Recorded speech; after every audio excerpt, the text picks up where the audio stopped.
오늘의 하나님의 말씀의 제목은요, 교회 아디아포라 문제가 생겼을 때입니다. 제목이 조금 어렵나요? 어려우신가요? 교회에 뭐가 생겼어요? 아자가는 기도하나요? 그죠? 아디아포라 문제가 생겼을 때. 아디아포라라는 것은 무엇이냐면요. 먼저 그 정어를 알고 있어야 오늘 말씀이 쉽게 이해가 되겠네요. 또 저번 시간 수요일 예배에 참석하신 분들은 그걸 배경 지식으로 가지고 오늘 말씀 드리면 아주 쉽게 이해가 될 것이라고 생각됩니다. 아디아포라라는 문제는요, 여러분 굉장히 쉬운 것입니다. 본질적으로는 선악의 문제가 아니고요. 성경에서 직접 금하거나 행하라고 밝히지 않은 문제죠. 예를 들어서 우리 성경 읽으시고 생활을 하시다 보면 차 가다가 주차선 지켜야 돼요, 말아야 돼요? 이거 먹어야 돼요, 말아야 돼요? 이걸 해야 돼요, 말아야 돼요? 성경에 딱 이게 말하면 예를 들어서 그냥 쉽게 말씀드려서 성경에 고추를 먹어라, 먹지 마라. 그럼 되게 쉬울 편데 또 컴퓨터를 해라, 말아라. 컴퓨터를 사용하되 10시간만 해라. 그렇지 말아라. 그런 문제가 있으면 참 쉬울 텐데 요즘 정보화사에 참 성도님들 우리 행하는 일도 참 많을 텐데 관계된 일도 많고 그때 없는 자동차도 생기고 비행기도 생기고 없던 법규도 생겼는데 성경에는 그거의 문제에 대해서 과거에 기록됐으니까요. 그 원리는 같지만 정확히 해라 마라 이게 선이냐 악이냐에 대해서 분명하게 이렇게 선을 그어놓지 않은 문제가 이런 마음이 많이 있을 것입니다. 그게 바로 아디아포라 문제입니다. 본질적으로 선악과 관련된 것이 아니고 이것이 선이다 악이다 뭐 그런 거 아니고요. 성경에 직접 금하거나 행하라고 밝히지 않았는데 그럼 이런 문제는 어떻게 돼요? 성도의 각 개인의 양심과 하나님께서 자신에게 나누어 주신 믿음의 분량대로 판단의 문제가 있다는 거죠. 쉽게 말씀드리면 교회 카페트를 깔아야 돼요. 그러면 그걸 파란색으로 깔아야 돼요. 주님의 보혈을 상징하는 빨간색으로 깔아야 돼요. 천국의 색깔은 하늘의 색깔이 우리 폰상 그러면 하늘 보니까 하늘이 파란색이니까 보통 강대상 뒤에도 하늘 색깔 많이 치잖아요. 그 휘장도. 그럼 하늘 색깔로 해야 돼요. 이건 선과 악의 문제가 아니거든요. 또 빨간색으로 깔았다 그래서 잘못된 것도 아니고 하늘색으로 깔았다고 잘못된 것도 아니고 주님의 부활하시니 하얀색으로 그것도 깔았다고 해서 잘못된 건 아니죠. 선악의 문제가 아니에요. 이건 무엇의 문제죠? 여러분의 양심의 문제예요. 여러분에게 나눠진 하나님의 믿음의 분량의 문제예요. 믿음이 얼마나 성숙했느냐, 믿음이 성경에 대해서 얼마나 좀 성경에 대한 지식이 있는가, 믿음의 분량이 어느 정도 되느냐에 따라서 이건 각자가 판단할 문제예요. 그럼 다른 쪽으로 말씀드리면요. 이 성도가 저 성도를 비판하는 문제가 아니라는 거예요. 내가 그냥 파란색 깔았어요. 그럼 나는 하늘 보자 영광 생각하고 깔은 거죠. 근데 그거에 대해서 이것을 옆에 있는 성도가 이건 보혈의 색깔, 빨간 색깔이 아니니까 잘못됐습니다. 라고 매기할 수는 없죠. 없죠. 그건 없는 거예요. 그건 자기 믿음이에요. 그러니까 이 세상을 살아가다 보면 또 특히 교회 문제에 있어서요. 선악과 이건 선이냐 악이냐 그런 문제는 뭐 성경에 분명히 나와 있으니까요. 또 성경에 이것을 해라 하지 마라 라고 금하거나 행하라고 적극적으로 행함을 밝히지 않았는데 성도가 가진 믿음의 분량이라든가요. 양심의 판단에 대해서 맡겨야 될 문제가 있다는 거죠. 이 문제를 무슨 문제라고 한다고요? 아디아포라라는 문제. 교회 그 강대상 위에 색깔 휘장을 뭘로 할 것이냐? 의자는 긴 것으로 할 거냐? 짧은 것으로 할 거냐? 이건 주님 나라 갈 때 칭찬받고는 전혀 관계가 없습니다. 그냥 본인의 믿음이죠. 그런데 이런 것이 왜 현대에 굉장히 중요할까요? 현대에는 개성을 강조를 많이 하거든요. 그러니까 자기 의견을 너무 강조하는 문화 속에 사람이 살다 보니까요. 그 문화를 가지고 교회에 들어오다 보니까 자기 주장이 최고인 줄 알아요. 그런 걸 많이 경험하죠. 그러니까 자기 생각에는 분명히 이거예요. 근데 못하고요. 그런데 그건 선악의 문제도 아니고 또 하나님이 그거에 대해서 뭐라고 이렇다 저렇다 가타부타를 말씀하지 않으셨기 때문에요. 이건 개인의 믿음 문제고 개인의 믿음 분량, 하나님이 각자에게 주신 믿음의 분량은 다 다르거든요. 믿음의 분량의 문제고 이건 양심의 자유에 주님 맡겨주신 것이다. 그런데 문제는 뭐예요? 양심의 자유도 좋고 믿음의 분량도 좋은데 교회는 혼자 사는 공동체가 아니거든요. 그러니까 문제가 되는 거예요. 이게 나 혼자 살아서 하얀색으로 까냐, 집에를 뭐 교회같이 꾸민다 그래서 하얀색으로 까는 것인가, 하늘색으로 깔 것인가, 그건 뭐 누가 그 다툴 필요가 뭐 있어요. 내가 내 집 내가 알아서 하면 되죠. 근데 문제는 교회 공동체 안에 이 문제가 가지고 들어오면 이건 잘못하면 분쟁과 다툼, 잘못하면 교회가 갈라지는 전혀 그런 문제 아님에도 불구하고 교회가 그런 분쟁과 갈라진 문제가 생길 수 있는 아주 중요한 문제라는 거죠. 그 아디아포라 문제의 중요성 이제 여러분 인식되셔 아시겠죠? 대부분 교회가 문제는 이 아디아포라 문제입니다. 실은. 그런데 문제에 대해서 오늘 본문 말씀인 본장인 14장 말씀에는 이런 문제가 생겼을 때 바울이 3가지의 권고를 하고 있습니다. 이렇게 결정하라는 거예요. 굉장히 우리가 잘 들어봐야 되겠네요. 우리 수많은 이런 문제 때문에 교회 성도들끼리 갈등을 많이 일으키거든요. 나는 하얀색이다, 나는 빨간색이다, 그것도 아니다, 나는 하늘색이다, 뭐 주의 보혈의 색깔이다, 붉은색이다, 이런 것들이 얼마나 많은, 교회 의자는 길어야 된다, 짧아야 된다, 교회 식단을 어떻게 만들어야 된다, 주방은 동쪽에 있어야 된다, 서쪽에. 이건 주님 나라 가서 칭찬받을 일도 아니고 주님이 어떻게 해라고 말씀하신 것도 아닌데 그냥 알아서 하면 될 것인데 서로 교회 주방 맡은 분들끼리 다투고 뭐 교회 중직자인 분들이 서로 나누어서 다투는 모습을 할 때 우리 믿음 생활에서 별로 그다지 중요한 문제가 아닌데 또 어떻게 생각하면 교회 하나됨을 위해서 굉장히 중요한 문제다. 그걸 아디아포라 문제가 교회에 생겼을 때 3가지 오늘 쉽습니다. 첫 번째는요.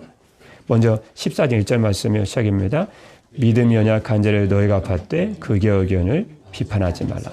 이런 아디아포의 문제, 선악의 문제가 아니고요. 하나님이 이것이라 저것이라 말씀하지 않은 문제에 대해서는요. 여러분 성도를 비판해서는 절대 안 됩니다. 비판한다 그래서 그거 갖다 주님 나라에 칭찬받지 못합니다. 첫 번째요. 1절이요. 그 의견을 비판하지 말아라. 3절 끝에요. 하나님이 그를 받으셨기 때문이라. 그런 문제는요.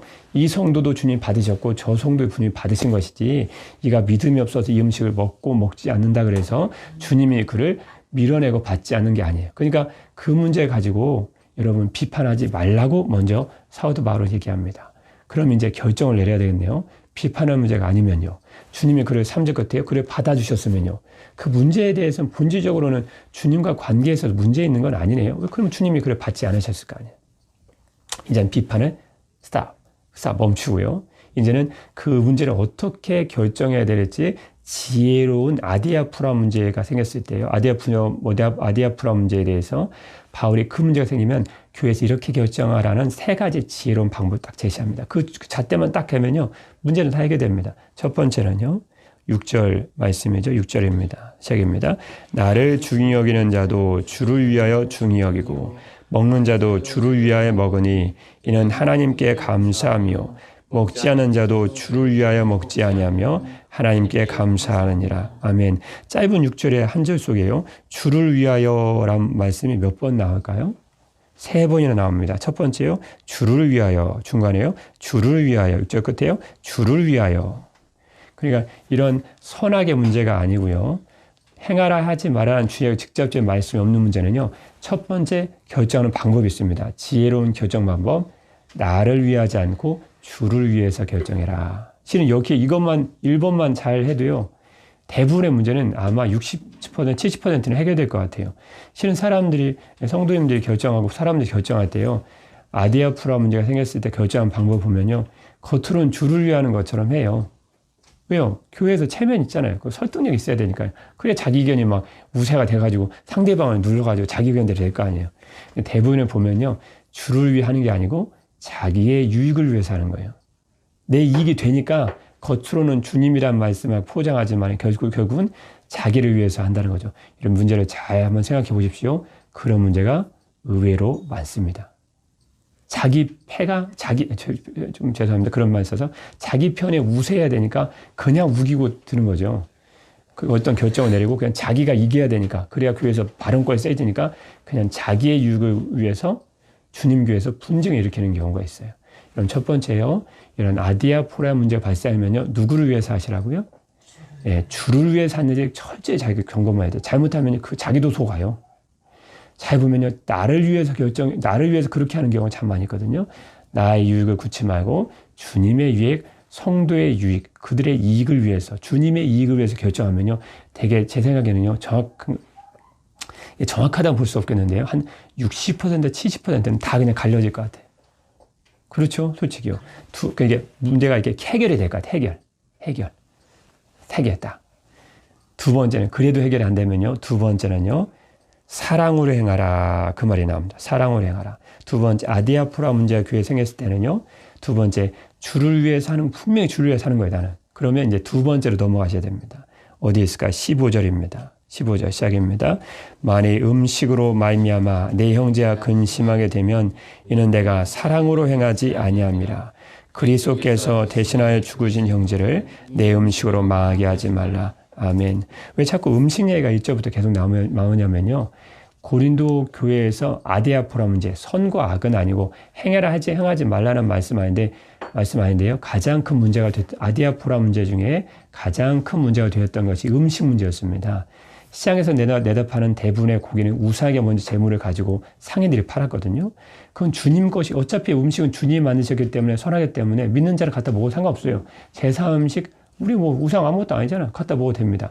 그런데 믿음이 연약한 자가 믿음이 강한 자가 사다 먹었을 때 저거 재물인데? 라고 믿음에 실족하면 안 되잖아요. 그 문제가 먹느냐 시장에다 내 우상에게 드린 대부분의 고기가 우상에게 드린 재물이었는데 그걸 먹어야 되냐 말아야 되냐 문제로 교회가 아주 시끄럽습니다. 그건 아디아포라 문제예요. 믿음이 강한 자는 몰래 사다 먹으면 마음껏 사다 먹어도 돼. 우상은 아무것도 아니거든요. 믿음이 연약한 자가 있을 때는 어떻게 행하라는 거죠? 15절 끝에요. 15절 중간이에요. 내 형제가 근심하게 되면 이 음식 때문에 네가 사다 먹음으로 말미암아 근심하게 되면 이는 내가 뭐로 행하지 아니함이라 사랑으로 행하지 아니함이라.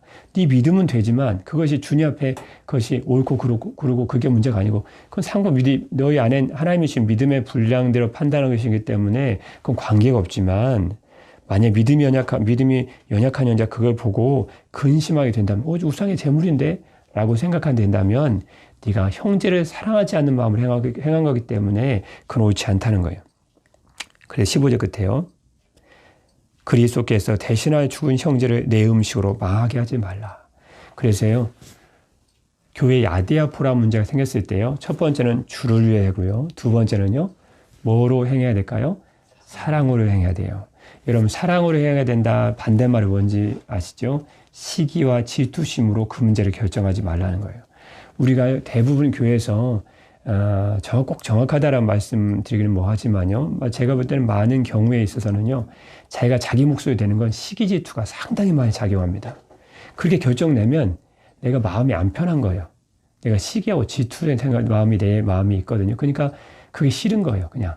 그러니까 싫으니까 주를 위해 하는 거야. 그냥 밀어붙이는 거예요. 내 마음 싫은요. 시기 질투 마음이 가득하거든요. 다른 말로 하면 미움이 가득하다고요. 그래서 어떤 문제 결정할 때는 형제 사랑하는 마음으로 주님 사랑하는 마음으로 딱 결정하면요. 대개 90% 이상은 다 이게 됩니다. 할렐루야. 네. 우리 마음의 시기와 질투 마음이 올바른 아디아포라 문제에 대해서 결정을 못하게 하는 거예요.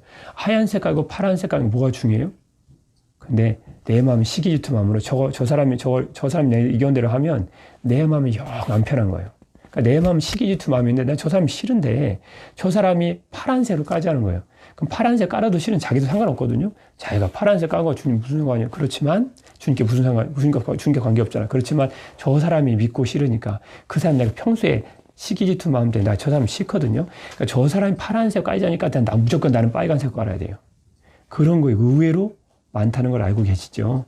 우리 마음에도 그런 마음 많이 있잖아요. 누가 여기서 자유하겠습니까? 저도 자유하겠어요. 여러분 자유하겠어요. 저도 어떤 경우 결정하다 보면요. 약간 상당히 제 주장에 옳지 않은 부분이 많다는 걸 저도 스스로 많이 있다는 것을 인정하지 않을 수 없는 것 같아요. 오늘 이 시간은 완전히 바꿔버릴 생각입니다. 바꿔버렸어요. 주를 위해서 결정해야 되는구나.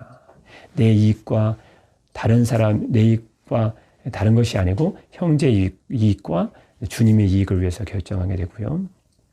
두 번째는 내 마음에 시기 질투가 있다면 그 결정은 어떤 결정이든 옳지 않은 거라는 것을 오늘 알았습니다. 알게 되었습니다. 말씀을 통해서요.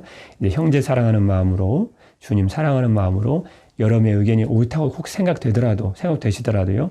그 의견을 잠시 낮추고 상대방 의견을 세워주는 것이 주님의 교회 평화 화평을 위한 길이라면 여러분이 정말 잘하신 거예요. 그건 성숙한 신앙이 아니면 결코 그렇게 할 수 없습니다. 내가 의견을 낮춘다 그래서 내가 낮아지는 거 아니에요. 주님 하신 말씀 뭐죠? 높아지고자 하면 낮아질 것이요. 낮아지고자 하면 주님께 높여주겠다 말씀해 주거든요. 주 앞에 낮추라. 그럼 너를 높이리라. 그리스도인의 생활은요, 자기가 낮아질수록 높아지는 거예요. 여러분 꼭 그걸 기억하십시오. 내 자존심 때문에 그 신앙이 연약하다는 징표입니다. 내가 눌리니까 자존심 상한다.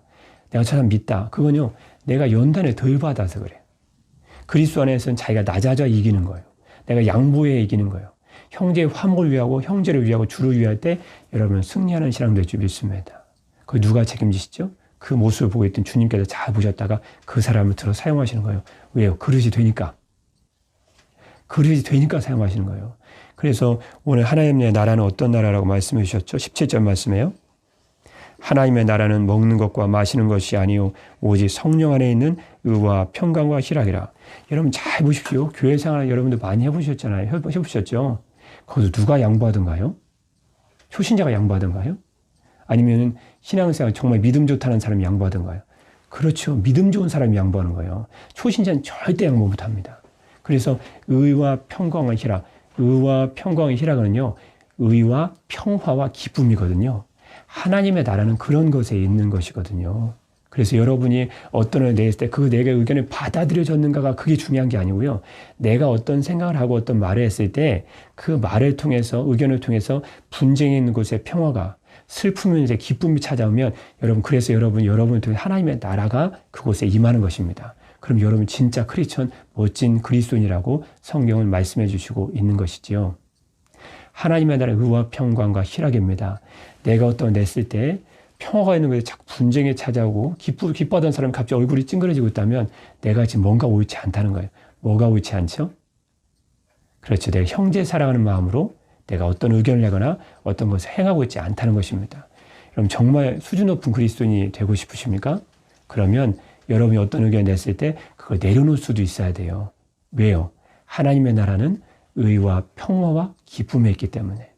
여러분이 찾아가시는 곳마다 이런 하나님의 나라가 이루어지시기를 주님의 이름으로 축복합니다.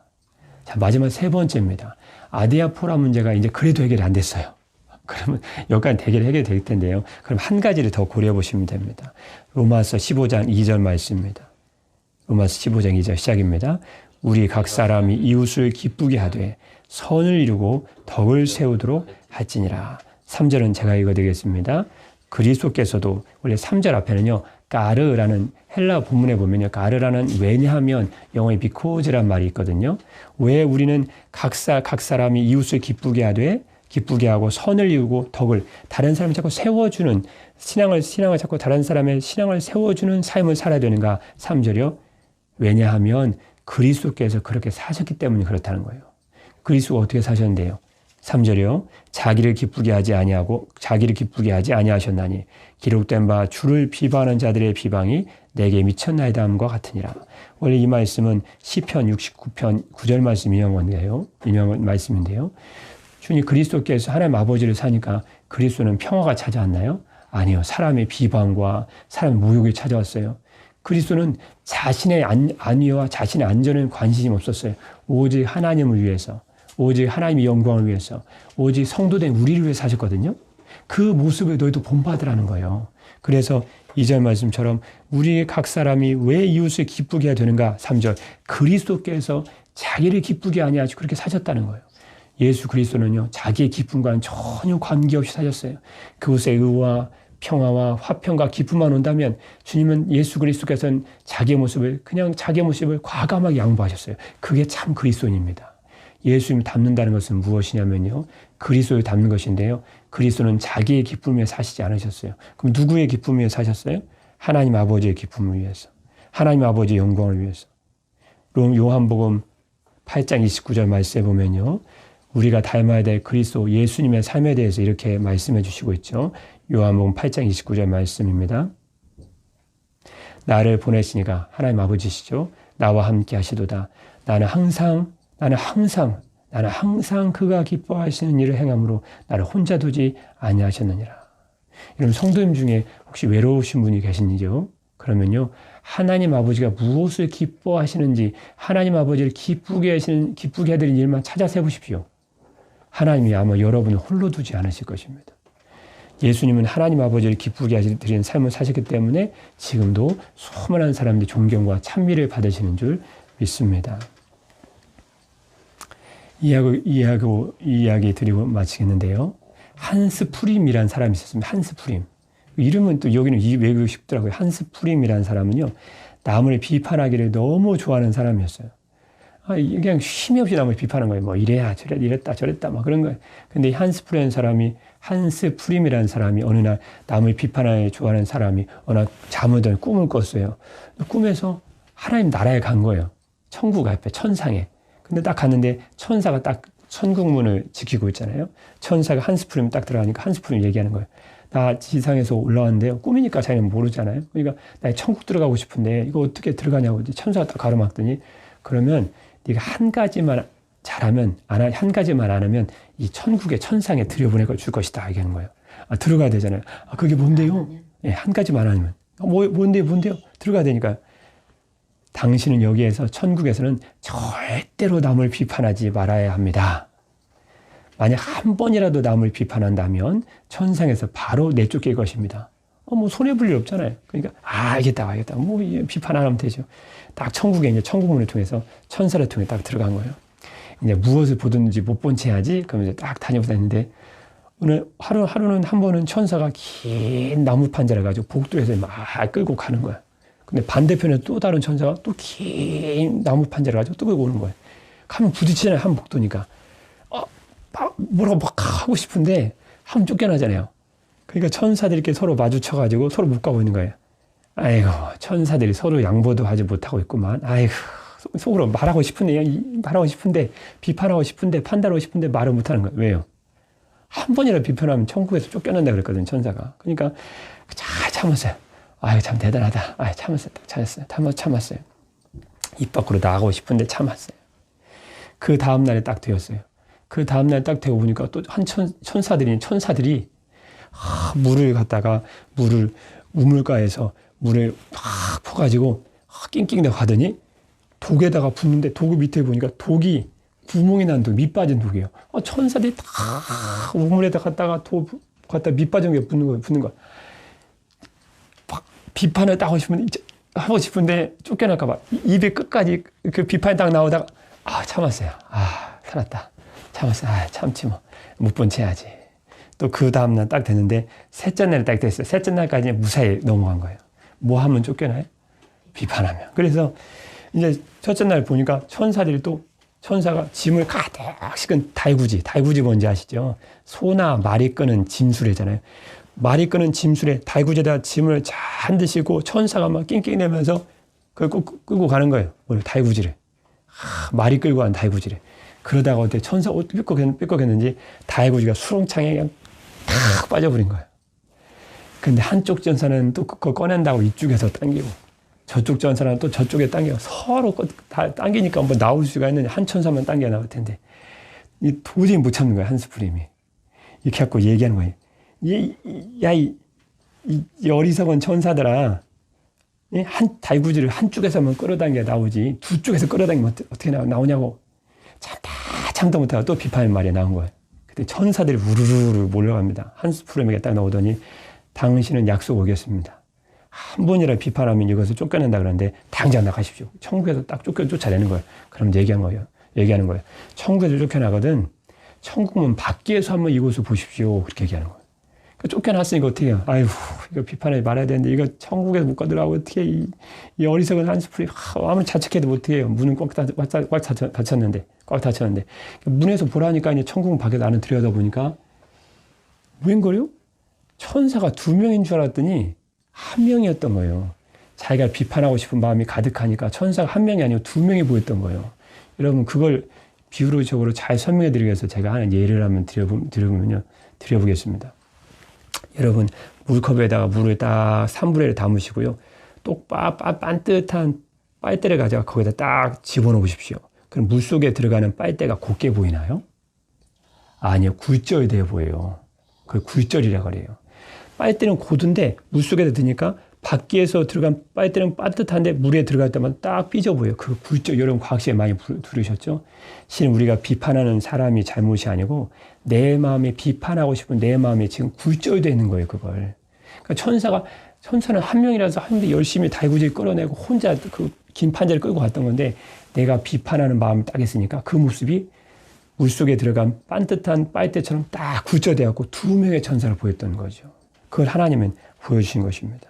여러분, 우리는 우리의 믿음이 온전하지 않다는 것을 여러분 아셔야 됩니다.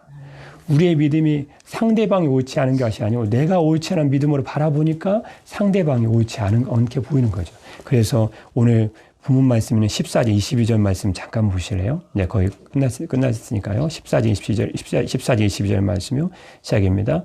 내게 있는 믿음을 하나님 앞에서 스스로 가지고 있으라. 자기가 옳다는 바로 자기를 정죄하지 아니하는 자는 복이 있도다. 여러분, 이 말씀 뜻이 이해가 되시나요? 내게 있는 믿음을 하나님 앞에 스스로 가지고 있으라는 말씀은 그 뒤에 아디아포라 문제가 발생했을 때 선악이라 이런 행하라 하지 말라는 직접 언급이 없는 이런 문제가 발생했을 때요. 그건 네 믿음의 분량대로 네가 가진 믿음대로 판단하는 거예요. 이건 옳고 그름의 문제가 아니라는 거예요. 그런데요, 이 자기가 가진 올바르지 않은 온전하지 못한 믿음으로 자기를 정죄하는 자가 있다는 거예요. 또 남을 정죄하는 자가 있다는 거예요. 그건 옳지 않다는 거예요. 22절 중간에요. 자기가 옳다는 바로 자기를 정죄하는 것은 그건 복이 있지 않다는 거예요. 자기를 정죄하는 건 복이 있지 않다는 거예요. 왜? 옳지 않은 믿음으로 자기를 보면 그 평가가 오를까요? 내 마음이 옳지 않은데 다른 사람 평가하면 그 평가 오라요? 그게 아니라는 거예요. 그러니까 너의 믿음으로 판단할 수 있는 문제는 네가 판단하는 문제로 가지고 있지만 네가 자기가 옳다는 바로 자기가 가진 믿음으로 자기를 정죄하지 않는 것이 복이 있다는 거예요. 자기의 믿음을 가지고 남을 판단하는 것은 그게 옳지 않아요. 결국 쉽게 말씀드리면요. 온전하진 내 믿음을 가지고 온전하지 않은 내 마음에 있는 믿음을 가지고 다른 사람 판단하면 그 판단은 당연히 옳지 않죠. 거꾸로요. 온전하지 않은 내 믿음을 가지고 나 자신을 판단하는 것조차도 그것도 옳지 않다는 거예요. 그 판단은 주님께 맡기고 아디아포라 문제가 발생했을 때요. 첫 번째요. 주를 위하여. 두 번째요. 사랑으로. 사랑 마음으로. 세 번째는요. 주님과 성도들 기쁘게 하는 문제를 결정하면 여러분 정말 주님이 기뻐하시는 아디아포라 문제에 대해서 여러분 성숙한 신앙인이 될 줄 믿습니다. 성경에서 직접 금하거나 행하라고 밝히지 않거나 선악과 관련된 문제가 아닌 각자의 믿음의 분량대로 판단해야 할 문제가 교회에서 발생했을 때는요. 주님과 형제들을 사랑하는 마음으로 그들을 위하는 마음으로 그들을 기쁘게 하는 방향으로 문제를 해결하고 결정한다면 여러분 주님 안에서 하나님의 나라를 이루는 정말 기쁜 옳은 결정을 하게 되는 것입니다. 이런 결정은 성도들에게는 큰 기쁨이 되고 하나님께는 큰 영광이 될 줄 믿습니다. 어떤 문제에서 사랑으로 결정하시고 기쁘게 하는 마음을 결정하시고 주를 위해 결정하신다면 여러분의 결정이 주 안에서 옳은 올바른 결정이 될 줄 믿습니다. 그런 성도 되시기를 주님의 이름으로 축복합니다. 기도하겠습니다. 하나님의 나라는 먹는 것과 마시는 것이 아니요 오직 성령 안에 있는 의와 평강과 희락이라. 사랑의 우리 주 하나님 아버지, 주님 안에서 올바른 결정을 하게 하시니 감사드립니다. 교회에 어떤 문제가 생겼을 때 나 자신의 유익이 아닌 주님과 성도들의 유익을 위하여, 나의 기쁨이 아닌 주님과 형제 자매들의 기쁨을 위하여, 그리고 주님과 성도들을 사랑하는 마음으로 결정을 하게 하여 주옵소서. 하나님의 나라는 먹는 것과 마시는 것이 아니요 성령 안에서 누리는 의와 평화와 기쁨인 줄 믿습니다. 주님과 함께 하나님의 나라를 이루어가는 살아온 성도들로서 주님과 한 마음 한 믿음이 되어 성도들의 기쁨과 그들의 사랑하는 마음으로 어떤 문제에 대한 결정을 하게 하여 주옵소서. 이런 결정에 수많은 사람들과 주님을 기쁘시하고 주님께는 영광이 될 줄 믿습니다. 살아온 성도들의 어떤 결정이 하나님의 영광을 위하고 성도들의 유익을 위한 결정이 되게 하여 주옵소서. 자신의 기쁨이 아닌 하나님의 나라와 하나님 아버지와 우리들의 기쁨과 유익을 위하신 주 예수 그리스도의 이름으로 기도드립니다. 아멘.